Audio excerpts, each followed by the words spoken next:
बच्चों अभी हम लोग बहुपद के जो है मोस्ट इम्पोर्टेंट जो है एमसीक्यू क्वेश्चन देख रहे हैं। कहने का मतलब ऑप्शन वाला क्वेश्चन, एक नंबरिया क्वेश्चन, ठीक है। और इस एक सवाल इससे पहले हम लोग किए थे, अभी दूसरा सवाल हम लोग है। ये सवाल क्या कहता है, अधिकतम दो घात वाला बहुपद कहलाता है। तो जिस बहुपद का अधिकतम घात 2 होता है उसको कौन बहुपद कहते हैं। इसमें तो सिर्फ आपको समझ करके एक लाइन में उत्तर देना है। जिसमें अधिकतम 2 घात होगा उसको क्या कहेंगे, द्विघाती बहुपद कहेंगे। इसका राइट आंसर क्या हो जाएगा, ए नंबर। यहाँ पर ऑप्शन पर भी थोड़ा गौर करेंगे हम लोग। यहाँ पर एक नंबर में है द्विघाती बहुपद, 2 नंबर मतलब बी ऑप्शन में है त्रिघाती बहुपद। तो आप लोगों ने पढ़ा होगा त्रिघाती बहुपद का अधिकतम घात कितना होता है। तो त्रिघाती पूछता तब ना त्रिघाती बहुपद लेते, अधिकतम 3 घात पूछता तब त्रिघाती बहुपद लेते। यहाँ पर अधिकतम मात्र 2 घात पूछा अधिकतम, तो यहाँ द्विघाती बहुपद होगा। यहाँ है रैखिक बहुपद। तो रैखिक बहुपद किसको कहा गया है, जिसका अधिकतम घात कितना हो, बोलिए। जिसका अधिकतम घात 1 हो उसको क्या कहा जाता है। तो ये भी नहीं होगा। यहाँ डी नंबर में इनमें से कोई नहीं, तो ये तो नहीं होगा। ऑप्शन हमारा ए हो जाएगा राइट आंसर। अब हम आते हैं 3 नंबर क्वेश्चन पर, ठीक है। 3 नंबर क्वेश्चन में कहता है बिना घात के बहुपद को कहते हैं, मतलब जिस बहुपद में कोई घात नहीं हो, घात मतलब 0 हो, समझ गया। तो बिना घात मतलब कोई घात नहीं, घात का जगह पे कितना 0। इस तरह के बहुपद को हम लोग पढ़े हैं शून्य बहुपद कहते हैं। क्या कहते हैं, लेकिन यहाँ पर ऑप्शन में है शून्य बहुपद, एक नंबर में है रैखिक बहुपद, बी नंबर में है द्विघात बहुपद, सी नंबर में त्रिघात बहुपद और डी नंबर में इनमें से कोई नहीं। तो प्यारे बच्चों, अगर शून्य बहुपद ऑप्शन में नहीं रहेगा, क्वेश्चन का लैंग्वेज सेम रहेगा, तो हम लोगों को क्या चुनना है, इनमें से कोई नहीं।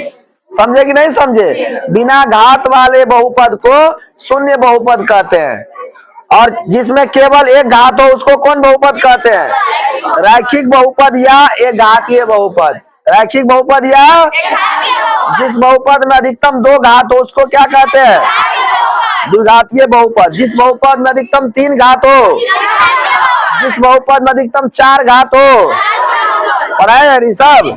तो चलिए ये भी आपका जो है समझ में आ गया, इसका हो जाएगा ऑप्शन नंबर डी। इसके बाद हम आते हैं कितना नंबर क्वेश्चन पर, 4 नंबर। 4 नंबर में क्या कहता है, त्रिघात बहुपद का व्यापक रूप क्या है। त्रिघात बहुपद का व्यापक रूप क्या है, जिसको व्यापक सूत्र भी कहा जाता है। तो आप लोगों को बताना है क्या होगा उसमें, ऑप्शन बोलिए। ऑप्शन नंबर सी हो जाएगा, क्योंकि a x cube plus b x square plus c x plus d, ये हमारा त्रिघाती बहुपद का क्या है, व्यापक सूत्र है। आप लोग को पढ़ाए थे a x square plus b x plus c, जो ऑप्शन ए में है ये हमारा क्या है, द्विघाती बहुपद का है। समझ में आया कि नहीं आया। उसके बाद आ जाते हैं 5 नंबर क्वेश्चन पर। 5 नंबर कौन कौन बनाए हैं, हाथ उठाइएगा। चलिए बहुत बढ़िया। 5 नंबर में कहता है यदि अल्फा और बीटा बहुपद के इतना के क्या है, शून्यक है। यदि अल्फा और बीटा बहुपद 2x square plus 5x minus में 10 के शून्यक हो तो अल्फा इंटू बीटा, इसका मतलब क्या है, अल्फा इंटू बीटा का मान क्या होगा। ऑप्शन ए में है 5, ऑप्शन बी में है -5, ऑप्शन सी में है 2/5, ऑप्शन डी में है 5/2। अब इसको हम लोग सॉल्व करते हैं।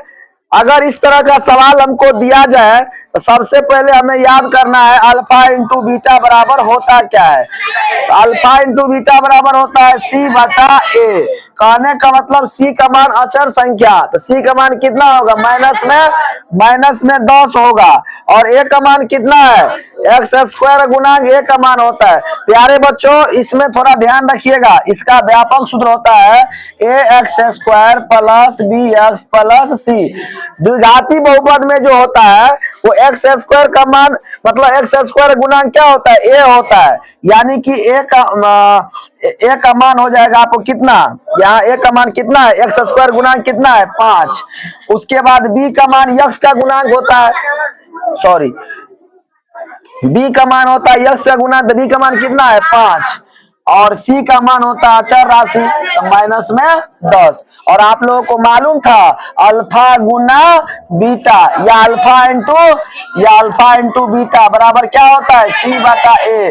तो सी का मान हमारा कितना हो गया माइनस में 10 और ए का मान कितना हो गया 2, 2 पंचे माइनस में हो जाएगा माइनस में 5, हमारा राइट आंसर हो जाएगा माइनस में 5।